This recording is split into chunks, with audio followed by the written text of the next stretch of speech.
Assalamualaikum warahmatullahi wabarakatuh.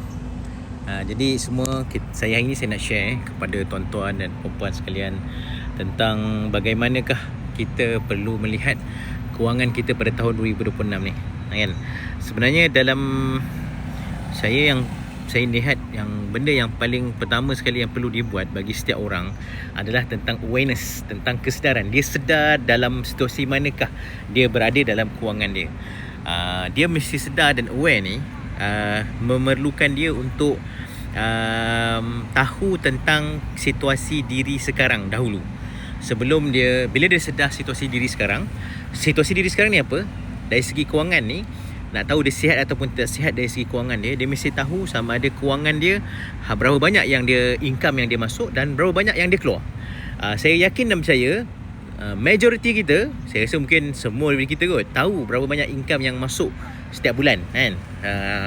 Pertamanya sebab kita ada bantuan slip gaji.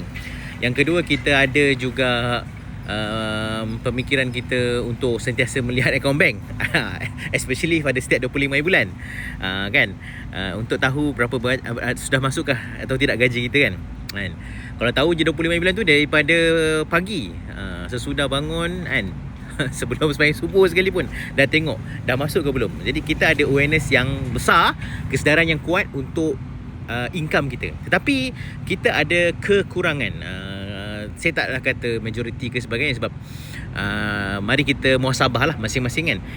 In fact kita sendiri kalau kita tengok, kita jarang trace kita punya output ataupun kita punya expenses. Jadi kesedaran pertama, awareness kewangan yang saya nak share pada hari ini adalah kesedaran tentang duit masuk dan juga duit keluar. Ini yang pertama dah sebelum kita nak memperbaiki kewangan kita pada tahun 2026 ni.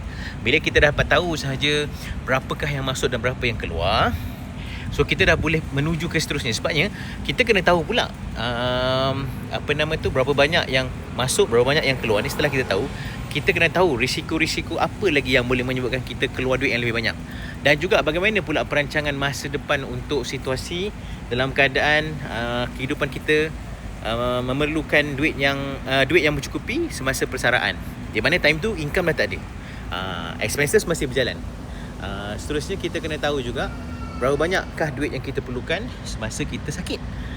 Ini keadaan yang tak best lah kan, keadaan yang diuji Tuhan kan. Jadi kat situlah dipanggil sebagai perancangan kewangan. So awareness pertama, kesedaran pertama bagi setiap manusia. Walaupun anda, kalau kata anda tahun ni anda memasuki usia 40 tahun, tahun ni baru anda nak sedar, it's okay, tak terlambat.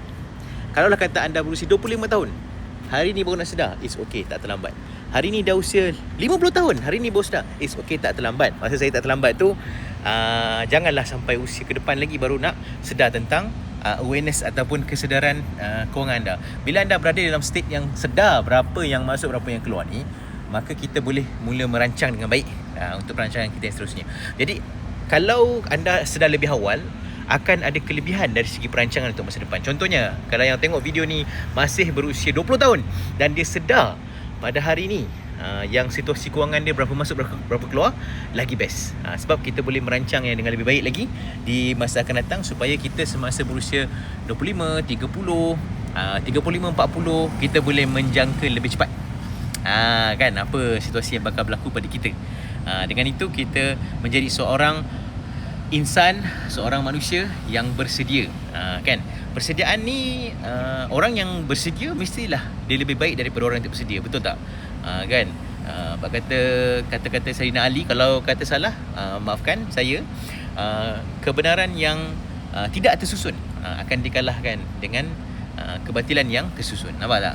Jadi kalau kita nak buat suatu perkara tu, biar kita ada tersusun, strategik.